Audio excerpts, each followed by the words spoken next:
Seorang pria pendiam berubah jadi terdakwa pembunuhan. Sidangnya mengguncang Banjarmasin dan membelah masyarakat antara marah dan iba.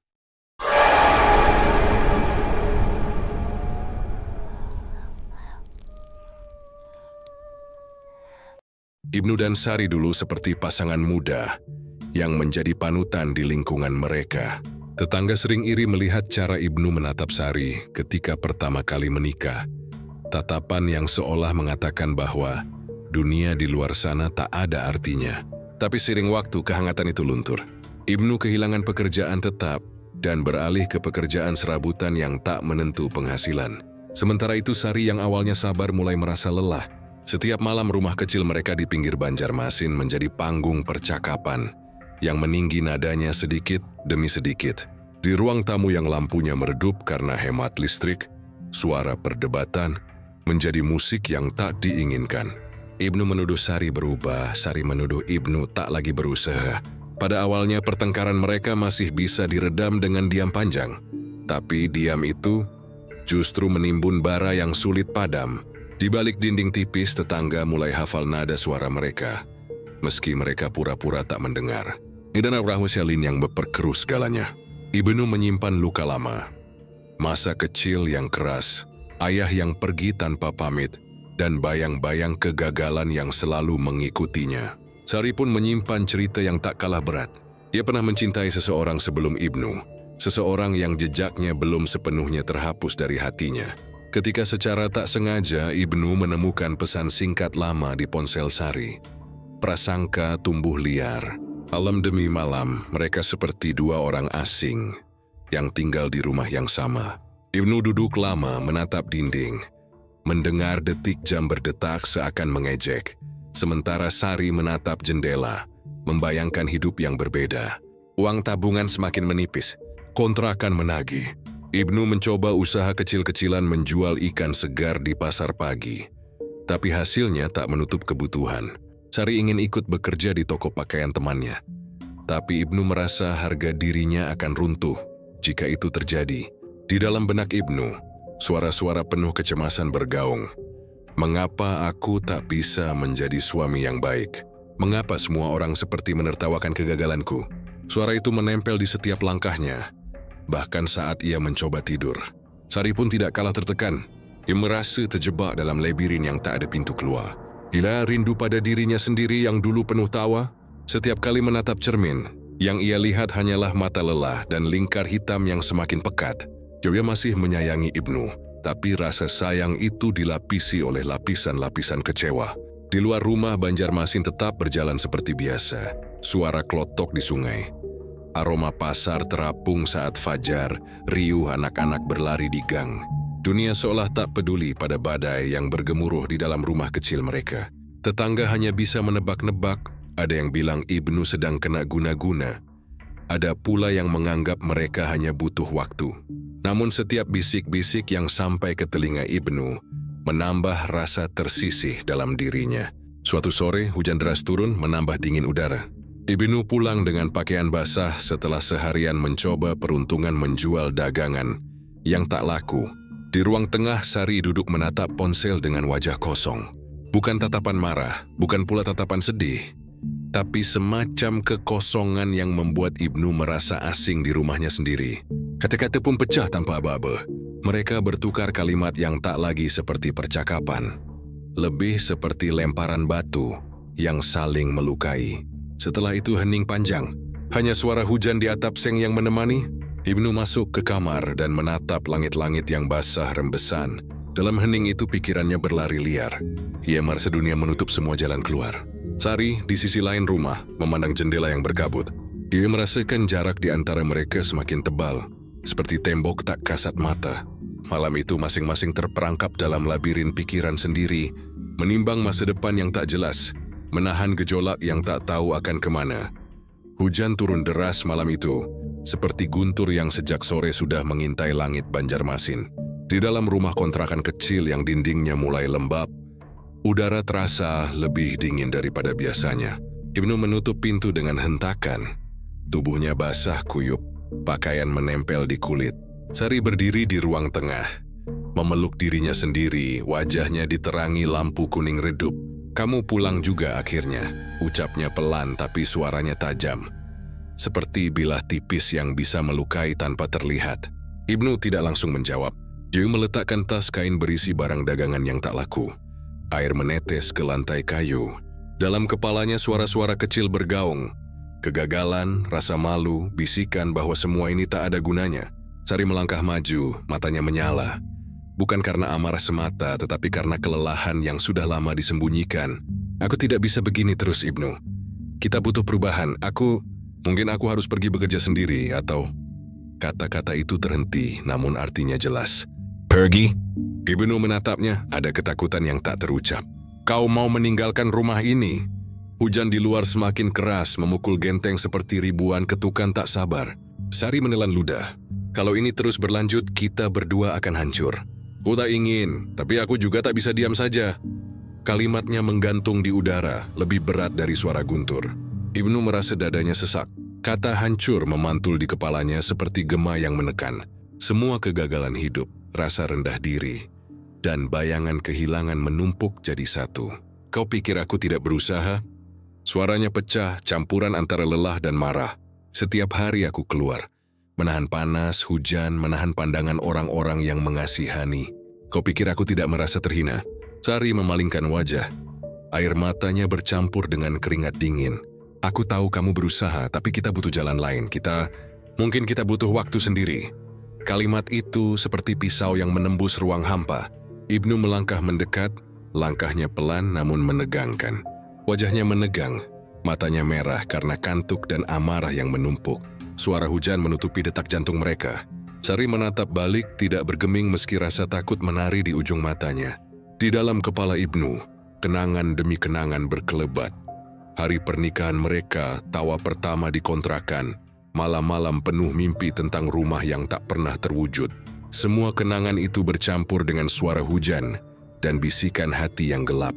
"Jangan ucapkan kata pergi, Sari," katanya akhirnya suara rendah dan parau. "Jangan." Sari tetap diam.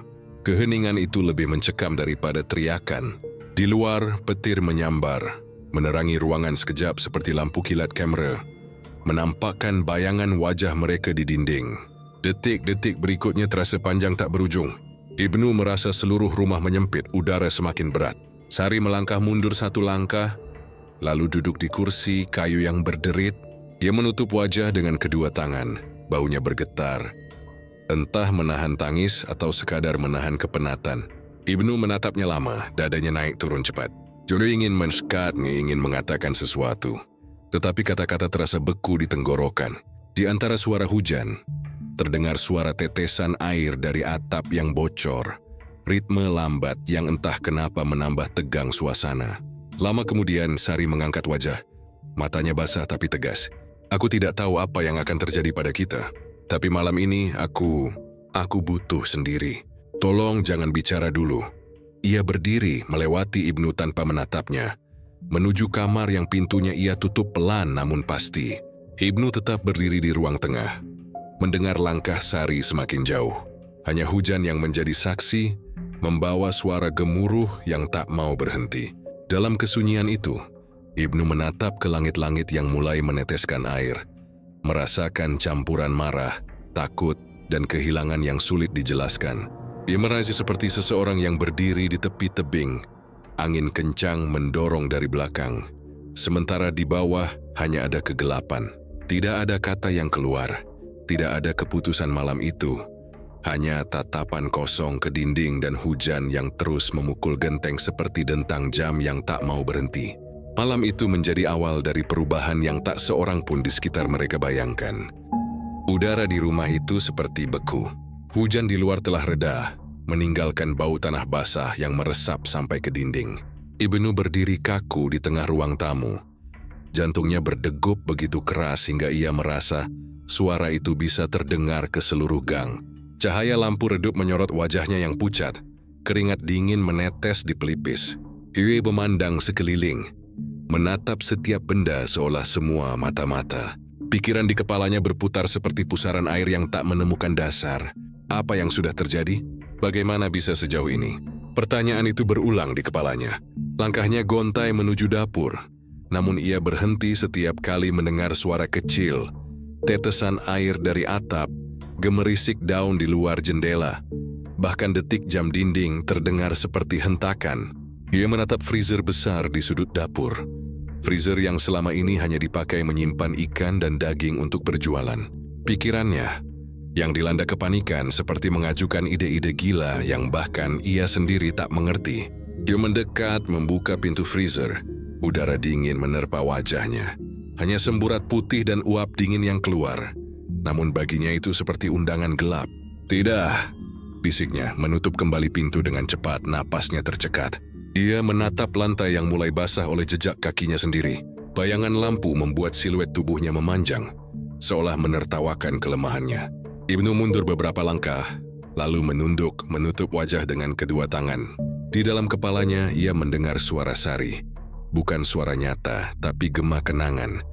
Tawa lembut, percakapan lama, bahkan kalimat terakhir yang diucapkan sebelum segalanya berubah. Suara itu membuat dadanya semakin sesak. Jewisiwa kitchen HIS finginep keluar. Gang sempit di depan rumah sunyi. Hanya lampu jalan yang berkedip-kedip. Namun di kejahan ia merasa seperti ada bayangan bergerak. Apakah tetangga mendengar sesuatu? Apakah mereka curiga? Pikirannya liar, menebar ketakutan. Juri kembali ke ruang tengah. Memungut ponsel, menatap layar yang kosong. Tak ada pesan masuk. Namun layar hitam itu memantulkan wajahnya sendiri. Wajah yang tampak asing seperti bukan lagi Ibnu yang ia kenal. Waktu terasa berjalan lambat. Setiap detik bagai menit, setiap menit bagai jam. Otaknya menimbang rencana yang tak ingin ia akui. Jika ia keluar sekarang, apa yang akan dilihat orang? Jika ia diam, apa yang akan terjadi besok? Suara langkah kaki tetangga yang melintas di gang membuatnya tersentak. Jantungnya berdetak lebih cepat. Jui Menhuan pas menempelkan telinga ke pintu. Suara itu berlalu, namun ketegangan tak mereda. Ingatan masa lalu kembali menyusup. Ayahnya yang keras, pesan ibunya yang selalu mengingatkan untuk tidak menyerah. Semua itu berbaur dengan ketakutan saat ini. Ibnu berjalan bolak-balik seperti binatang terjebak. Dia membuka keran, menyalakan air, hanya untuk menenggelamkan suara-suara yang terus berdengung di kepala. Air mengalir deras memenuhi bak cuci, tetapi ia hampir tak mendengarnya. Dalam keheningan yang aneh, rencana-rencana samar mulai terbentuk. Bukan rencana kejahatan terperinci, tapi semacam dorongan kabur. Menyembunyikan kesalahan, menutupi kebenaran, menunda pengakuan. Ia bahkan membayangkan besok pagi pura-pura pergi bekerja, seolah tak terjadi apa-apa. Sementara pikirannya menjerit, pandangan Ibnu kembali tertuju pada freezer. Mesin pendingin itu berdiri diam, tak bersuara.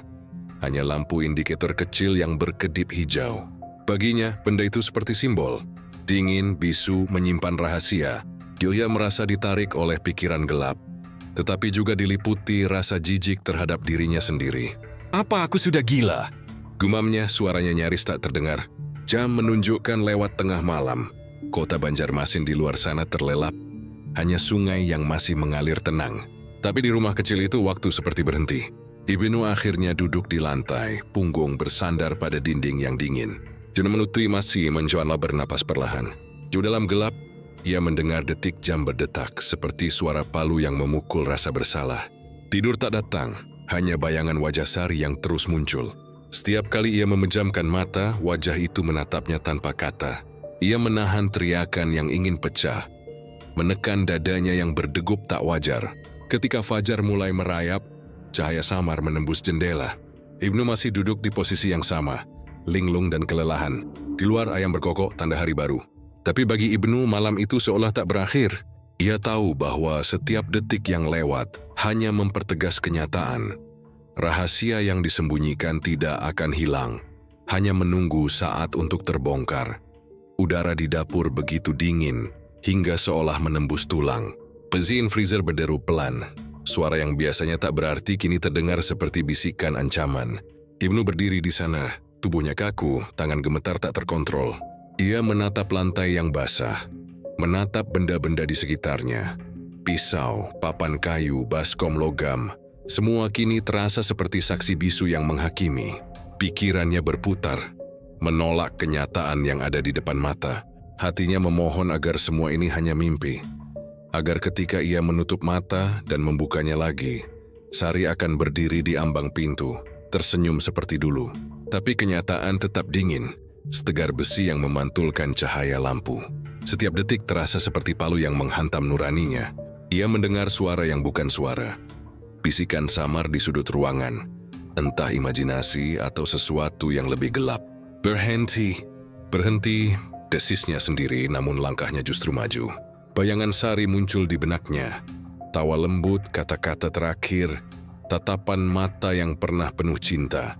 Semua kenangan itu melintas seperti kilatan lampu yang menyilaukan. Menambah rasa bersalah yang menyesakkan dada. Keringat dingin mengalir di pelipis, bercampur dengan hawa logam yang samar-samar tercium. Ia menunduk memandang tangannya sendiri. Gemetar seolah bukan lagi miliknya. Dalam benak ia mendengar suara ibunya dari masa kecil. Menasihati agar tidak larut dalam amarah, agar selalu memilih jalan terang. Suara itu menjadi kontras yang menyakitkan dengan keadaan kini. Setiap benda di dapur seolah hidup. Pisau di rak memantulkan cahaya redup. Sendok-sendok gantung bergoyang pelan tertiup angin dari jendela kecil. Bahkan tetesan air dari keran yang bocor terdengar seperti detik jam yang menuntut. Ibnu menutup telinga, namun suara itu tetap ada menggema dari dalam kepalanya sendiri. Apa yang kau lakukan, Ibnu? Apa yang kau lakukan? Pertanyaan itu datang dari dalam, mengiris lebih tajam daripada pisau manapun. Yuma ingin berteriak, tapi suaranya tercekat. Di luar malam tetap diam. Sesekali terdengar suara motor jauh di gang, mengingatkan bahwa dunia di luar tetap berjalan. Tak tahu tragedi yang mengurung rumah kecil ini. Bayangan lampu jalan masuk lewat jendela, menorehkan garis-garis panjang di lantai seperti belenggu. Ibnu menatap freezer lagi. Lampu hijau indikatornya berkedip tenang. Ironi yang menyakitkan. Benda dingin itu akan menjadi penyimpan rahasia, setidaknya untuk sementara. Yumadiusi perlu bahwa waktu bukan sahabatnya. Besok tetangga akan bertanya. Besok dunia akan menuntut jawaban. Ketakutan itu membuat napasnya semakin pendek. Ia memejamkan mata, menarik napas dalam-dalam, mencoba menenangkan diri. Dalam gelap, ia melihat Sari seperti nyata, duduk di meja makan, menatapnya dengan tatapan yang tak bisa ia artikan. Marah, sedih, atau hanya diam. Aku minta maaf, bisiknya, entah kepada siapa. Tubuhnya terasa lemas, lututnya goyah. Dewi berpegangan pada meja agar tidak jatuh. Setiap detik terasa seperti ujian. Waktu bergerak lambat, namun juga terasa tak berhenti menuntut. Ibnu mulai merasakan dingin yang menusuk. Bukan hanya dari udara, tetapi dari dalam dirinya sendiri. Dia sadar betul, apapun yang ia lakukan malam itu akan meninggalkan bekas yang tak akan pernah hilang. Pikirannya memutar rencana. Besok, mungkin lusa, ia harus memutuskan. Priyam akan ia menyerahkan diri, atau terus menutup rapat rahasia ini. Tapi semakin ia menunda, semakin tebal tembok kebohongan yang ia bangun. Suara jangkrik dari luar seolah mengejek. Ritme malam menambah kegelisahan. Ibnu berjalan ke ruang tengah, menatap pintu yang tertutup rapat seakan ada dunia lain di baliknya. Tangannya gemetar ketika menyentuh gagang pintu, tetapi ia tak membukanya. Ia kembali ke dapur, berdiri di depan freezer yang tetap berdengung datar. Mata Ibnu kosong, pikirannya seperti kabut tebal. Tidak ada jawaban, hanya kesunyian yang menggema bersama rasa bersalah yang makin menjerat. Hari-hari yang seharusnya berjalan seperti biasa, berubah menjadi lingkaran waktu yang menyesakkan. Matahari terbit dan tenggelam. Tetapi bagi Ibnu setiap jam terasa seperti ujian yang tak berkesudahan. Pagi hari ia masih keluar rumah seolah hendak bekerja. Meski dagangan yang dulu dibawa ke pasar kini, tak pernah lagi ia angkat. Ia berjalan ke gang lain, duduk di warung kopi pinggir jalan hanya untuk berpura-pura, menatap orang berlalu lalang sambil menahan getaran di tangannya. Ketika kembali ke rumah, hawa pengap yang menyambut membuat dadanya sesak. Bau samar yang mengendap di dinding dan lantai menjadi musuh terbesarnya. Ia mencoba menutupi dengan menyemprot pewangi ruangan, membakar dupa, bahkan menaruh irisan jeruk di sudut dapur.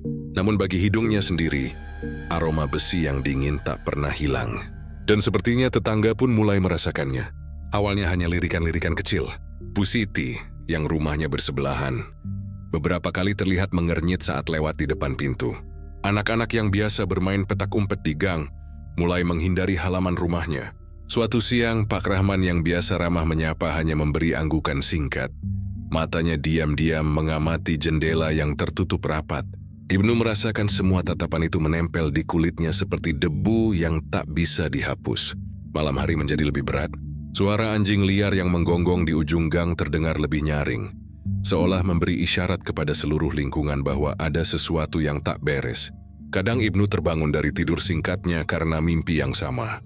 Pintu rumahnya digedor keras, cahaya lampu senter menembus kegelapan, dan suara orang memanggil-manggil nama Sari. Ketika sadar bahwa itu hanya mimpi, keringat dingin sudah membasahi lehernya. Ia bergegas mengecek setiap jendela, memastikan kunci pintu masih terpasang. Tapi mimpi itu selalu kembali, memaksanya hidup dalam bayang-bayang ketakutan. Suatu sore saat ia menjemur pakaian hanya untuk menjaga rutinitas, Bu Siti mendekat sambil membawa sapu. "Pak Ibnu, Sari kemana ya?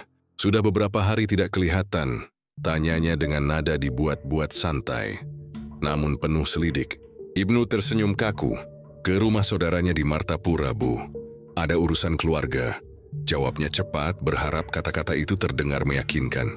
Bu Siti mengangguk, tetapi sorot matanya seperti menyimpan tanda tanya. Setelah wanita itu pergi, Ibnu merasa lututnya lemas. Setiap percakapan singkat seperti itu menjadi pisau kecil yang mengiris keberaniannya. Keesokan paginya, dua pemuda dari RT datang mengetuk pintu, berpura-pura menawarkan gotong royong pembersihan selokan. Mereka berdiri agak lama. Hidung mereka seolah mengendus udara sekitar. Ibnu memaksa dirinya tersenyum berbasa-basi, menolak halus. Setelah mereka pergi, jantungnya masih berdegup kencang. Malam berikutnya, ketika langit Banjarmasin memerah oleh cahaya senja, Ibnu duduk di ruang tamu dengan lampu mati. Dia menatap keluar melalui celah tirai. Di seberang gang, tiga ibu-ibu berbicara sambil menunjuk ke arah rumahnya. Dia tidak bisa mendengar kata-kata mereka, tetapi gerak bibir dan tatapan yang cepat berpindah membuatnya yakin mereka membicarakan dirinya. Ibnu menelan ludah, rasa kering di tenggorokan seperti pasir. Dwi merasa seluruh kampung berubah menjadi mata yang terus mengawasinya. Bau samar dari dalam rumah semakin sulit ditutupi. Setiap kali ia membuka pintu, hawa malam yang lembab membawa aroma itu keluar. Dwi menyalakan dupa lebih banyak, menutup semua ventilasi. Namun langkah itu justru membuat rumah semakin pengap. Kepala mulai terasa berat, pikirannya seperti kabut. Rasa bersalah dan ketakutan bergantian menekan dada. Ia mendengar suara yang mungkin hanya imajinasinya. Bisikan di pojok ruangan, langkah kaki yang tak pernah nyata. Ibnu sering terperangah, menoleh cepat, hanya mendapati kesunyian. Kadang ia merasa Sari berdiri di belakangnya. Kadang merasa bau samar itu bukan berasal dari apapun di rumah, melainkan dari dirinya sendiri. Sebuah penanda yang tidak bisa ia hapus. Waktu berjalan dan kabar ketidakhadiran Sari kian menyebar, Junai Sidis menanyakan kepada ibunya, kenapa Tante Sari nggak keluar lagi? Obrolan ringan di warung berubah menjadi gosip yang lebih berani. Junai Cheng berkata Sari kabur. Ada yang berspekulasi mereka bertengkar besar. Ibnu menangkap bisik-bisik itu ketika lewat. Meski orang-orang berpura-pura diam begitu ia mendekat. Di dalam rumah, ia semakin jarang menyalakan lampu. Malam-malam ia duduk di kursi dengan jantung berdetak tak menentu. Menunggu entah apa, ketukan pintu dari polisi, atau mungkin pengakuan dari mulutnya sendiri yang pecah tanpa disadari. Ketika akhirnya suara langkah aparat ronda terdengar di ujung gang suatu malam, Ibnu hampir pingsan, tapi mereka hanya lewat menyapa singkat dan pergi. Ketegangan yang menggantung itu lebih menyiksa daripada kedatangan nyata. Pada titik itu, Ibnu mulai merasa waktu bukan lagi sahabat. Hari berganti tapi jam terasa berhenti. Bau samar itu semakin menjadi bagian dari rumah, seperti udara itu sendiri. Tak peduli berapa banyak wewangian ia semprotkan, tak peduli berapa lama jendela ditutup rapat, aroma besi yang dingin tetap menyusup ke inderanya, menempel di kulit, di pakaian, bahkan di mimpinya. Dan setiap kali ia menatap pintu depan, ia tahu pertanyaan tetangga yang semakin keras hanyalah masalah waktu sebelum berubah menjadi ketukan tegas aparat yang datang membawa kebenaran yang selama ini ia coba kubur. Langkah penyelidikan dimulai dengan cara yang nyaris tak terdengar, seperti air yang merembes di sela dinding. Dari obrolan kecil antar warga, Laporan itu sampai ke meja petugas jaga di kantor polisi sektor setempat. Tidak ada teriakan atau sirene, hanya catatan singkat. Seorang istri hilang, bau aneh di rumah tetangga. Di malam itu juga, 2 petugas berpakaian sipil datang ke gang kecil tempat Ibnu tinggal. Mereka berjalan pelan, mencatat setiap detail. Jendela yang selalu tertutup, bau samar yang tercium bahkan dari luar, dan ketidakhadiran Sari yang sudah menjadi rahasia umum. Di pos ronda, mereka mengumpulkan keterangan para tetangga. Dari sana mengalir cerita yang semakin mengerucut. Sari terakhir terlihat masuk ke rumah 3 minggu lalu. Tidak ada yang melihatnya keluar. Keesokan harinya penyelidikan naik tingkat. Salah satu tetangga, Pak Rahman, menyerahkan rekaman CCTV sederhana yang terpasang di depan tokonya. Dalam rekaman malam yang diguyur hujan, sosok Sari terlihat jelas melangkah pulang dengan payung biru. Setelah itu hanya ada bayangan Ibnu yang beberapa kali keluar masuk membawa kantong belanja. Tidak ada rekaman Sari keluar, bahkan tidak ada siluetnya melintas jendela. Fakta itu menjadi potongan pertama yang menguatkan kecurigaan. Polisi mulai menelusuri jejak digital. Mereka meminta riwayat pesan singkat dan panggilan dari ponsel Sari melalui operator. Hasilnya membuat kening petugas berkerut. Pesan terakhir Sari berhenti di malam yang sama dengan rekaman CCTV itu. Setelahnya, akun media sosialnya sunyi total. Tidak ada status, tidak ada balasan pesan. Bahkan tanda online pun tak muncul. Di sisi lain, ponsel Ibnu menunjukkan percakapan yang menegang. Beberapa hari sebelum hilangnya Sari, ada pertengkaran lewat pesan. Nada kata-katanya kaku dan penuh tuduhan. Sementara itu, Ibnu berusaha menjalani rutinitas pura-pura. Yuya masih keluar rumah setiap pagi, membawa tas kosong, berdiam di warung kopi sambil menatap kosong ke jalan. Namun setiap kali ponsel bergetar, keringat dingin langsung mengalir di pelipisnya. Yuya mulai mematikan suara dering, mengganti jalur pulang agar tak mudah diikuti. Tetapi rasa was-was tak bisa disembunyikan. Tatapan mata yang menatapnya di warung, bisikan pelan ketika ia lewat, semua menjadi beban yang membuat langkahnya goyah. Penyidik yang dipimpin Inspektur Raka menyiapkan langkah berikutnya. Mereka mendatangi rumah Ibnu dengan dalih pemeriksaan rutin. Ketukan di pintu terdengar tegas, tidak kasar, tetapi cukup untuk membuat Ibnu merasakan darahnya surut. Dia membuka pintu dengan senyum kaku, berusaha seolah tak ada yang salah. Bau dari dalam rumah langsung menyergap para petugas, meski mereka menahan ekspresi. "Pak Ibnu, kami hanya ingin menanyakan soal keberadaan Ibu Sari," kata Inspektur Raka, suaranya datar namun tajam. Ibnu menelan ludah, matanya bergerak cepat mencari alasan. "Sari ke rumah saudaranya di Martapura," jawabnya. "Belum pulang, mungkin beberapa minggu lagi." Raka menatapnya lama, seolah menembus dinding kebohongan. "Kami mendapat laporan bahwa sudah lebih dari 2 minggu. Ibu Sari tidak memberi kabar kepada siapapun. Bahkan nomor ponselnya tidak aktif.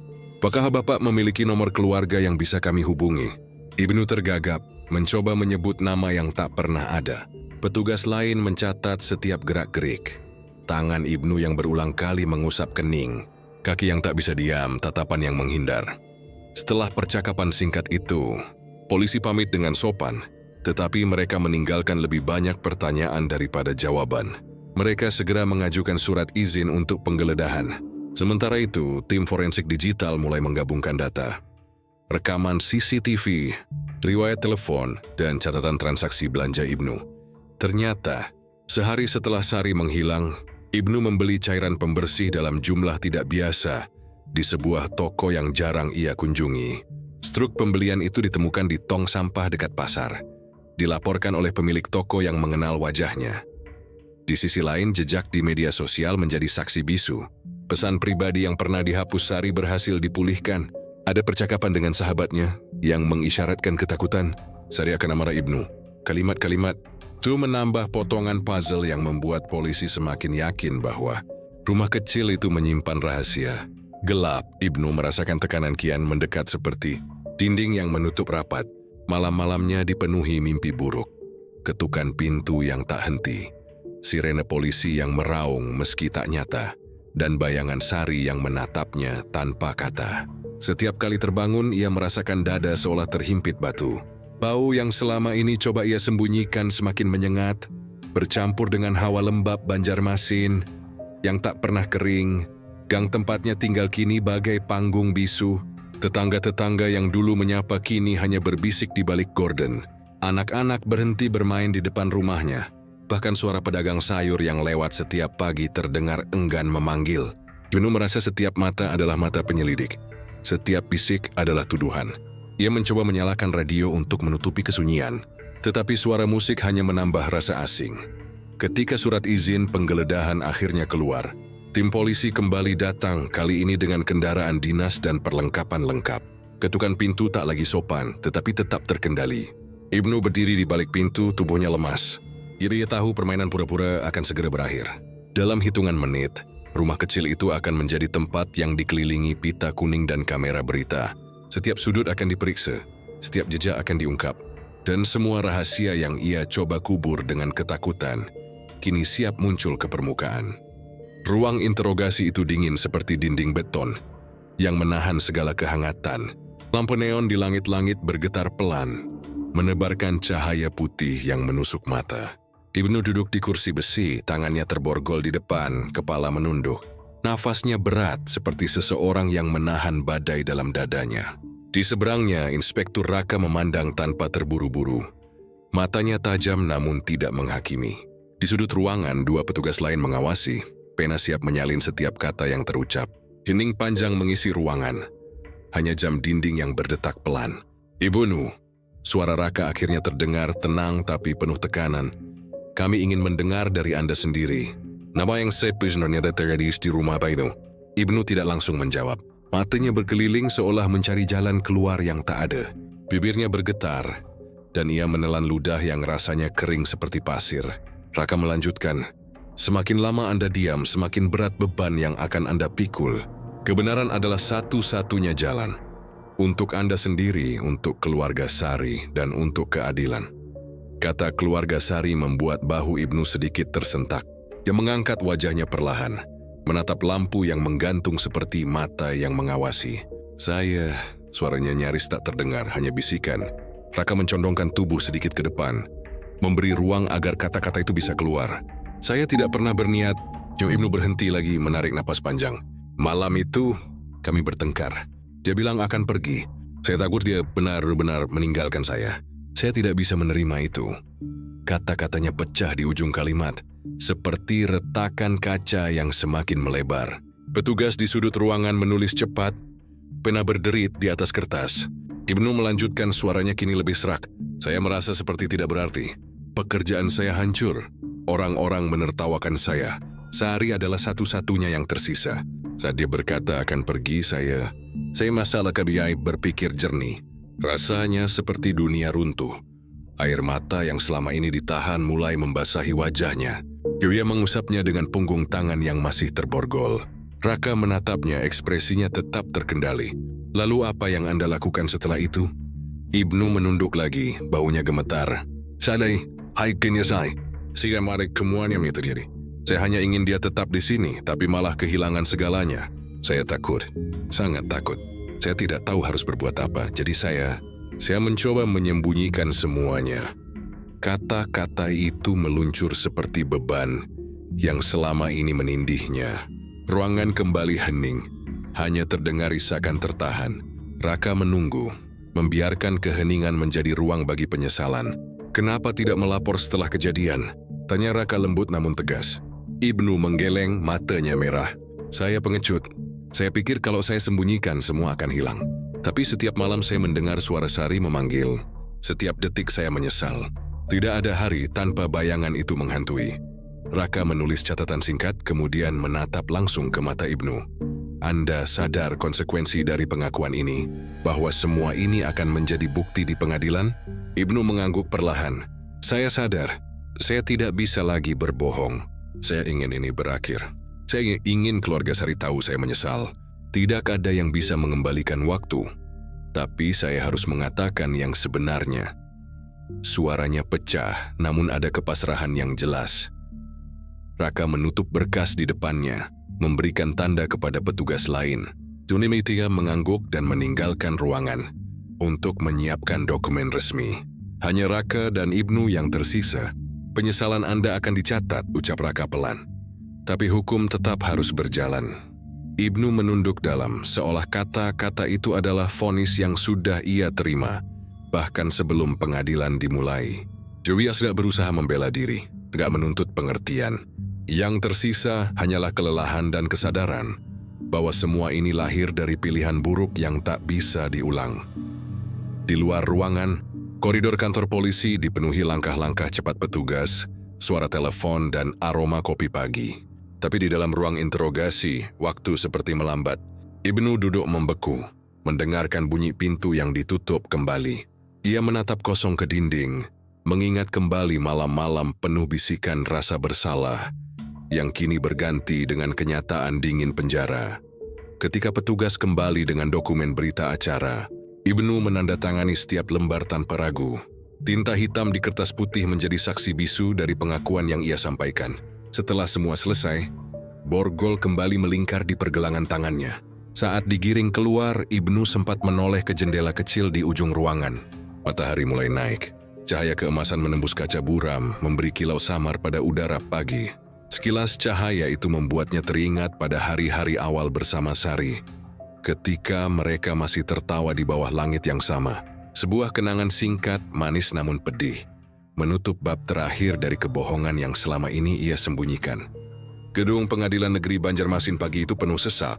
Dari jauh, suara klakson becak dan deru kendaraan bercampur dengan riuh warga yang berdesakan di halaman.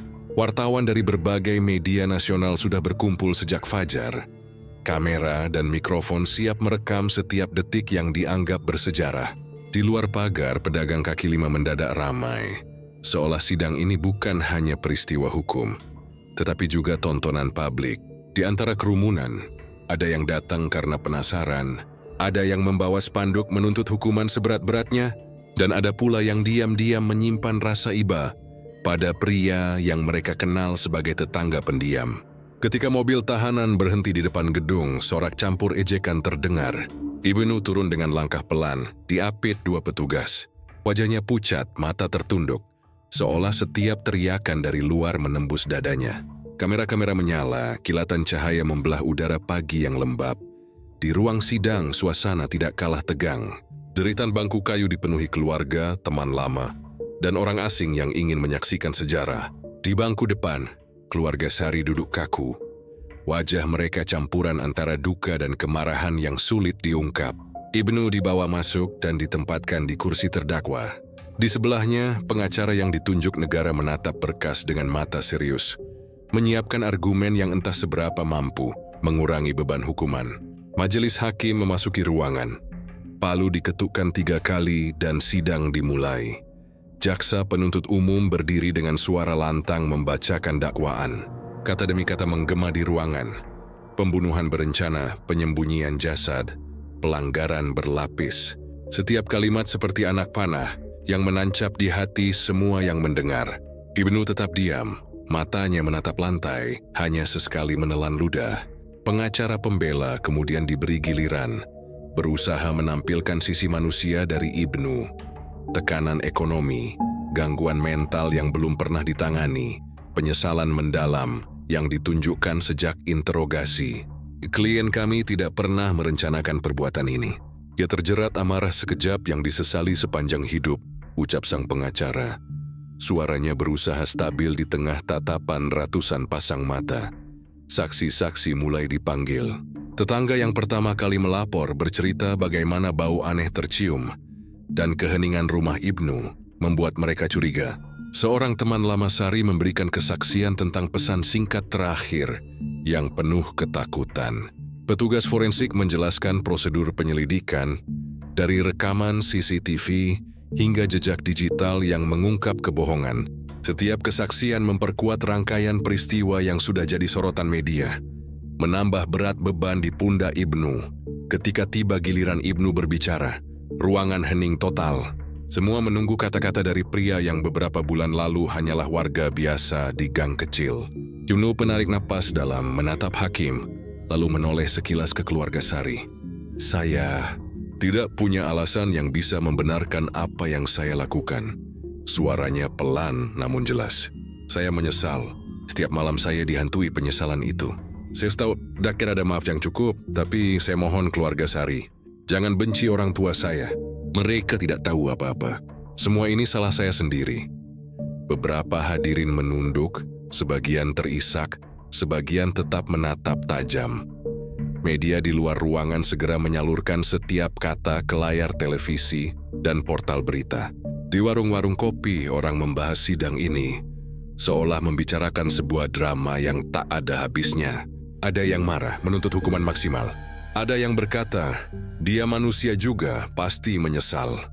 Kota Banjarmasin terbelah antara mereka yang ingin melihat hukuman setimpal dan mereka yang diam-diam iba pada nasib Ibnu hari-hari berikutnya. Sidang berlangsung dengan menghadirkan ahli kejiwaan. Dokter forensik jiwa menjelaskan bahwa Ibnu mengalami tekanan mental berat, kombinasi dari depresi, rasa rendah diri, dan ketakutan kehilangan. Namun, ahli menegaskan kondisi itu tidak menghilangkan kesadaran hukum. Jaksa menanggapi dengan tegas, tekanan bukan pembenaran untuk menghilangkan nyawa. Setiap kali sidang ditunda dan dijadwalkan ulang, kerumunan tetap setia menunggu. Wartawan tak henti mencari potongan berita, menyorot setiap gestur Ibnu, setiap lirikan keluarga Sari, setiap langkah hakim. Kota yang biasanya hanya ramai dengan pasar terapung dan deru klotok di sungai kini, seolah memiliki pusat gravitasi baru. Ruang sidang tempat nasib seorang pria diputuskan. Akhirnya, pada hari putusan, gedung pengadilan kembali dipenuhi ratusan orang. Langit Banjarmasin mendung, seolah ikut menahan napas. Majelis hakim memasuki ruangan, palu diketukkan, dan suasana menjadi sunyi seperti malam. Ketua majelis membaca putusan panjang yang merinci setiap bukti, setiap kesaksian, setiap pertimbangan hukum. Ibnu berdiri, tubuhnya kaku. Ketika kalimat vonis dijatuhkan, terdengar isak dari bangku keluarga Sari dan bisik-bisik dari hadirin. Ibnu menutup mata, menerima kata-kata yang akan menentukan sisa hidupnya. Tidak cuma dia teriakan bidadari perlawanan, hanya ketundukan penuh pasrah. Setelah sidang usai, Ibnu digiring keluar ruangan. Di luar, kamera kembali menyala, lampu kilat menembus mendung. Sebagian warga menatap dengan marah, sebagian hanya diam menyaksikan. Beberapa orang berbisik, semoga dia benar-benar menyesal. Yang lain berujar, hukuman tidak akan mengembalikan nyawa Sari. Di antara kerumunan, seorang anak kecil memegang tangan ibunya, bertanya polos, kenapa orang itu sedih, Bu? Sang ibu hanya menggeleng, tidak sanggup memberi jawaban. Mobil tahanan bergerak perlahan meninggalkan halaman, menembus jalan kota yang basah oleh gerimis. Bagi banyak orang, kasus Ibnu akan menjadi cerita yang terus diingat, sebagai peringatan akan rapuhnya batas antara cinta, cemburu, dan amarah. Bagi Ibnu sendiri, perjalanan itu bukan sekadar menuju penjara, melainkan menuju kehidupan baru yang penuh penyesalan dan bayangan masa lalu yang tak akan pernah pudar.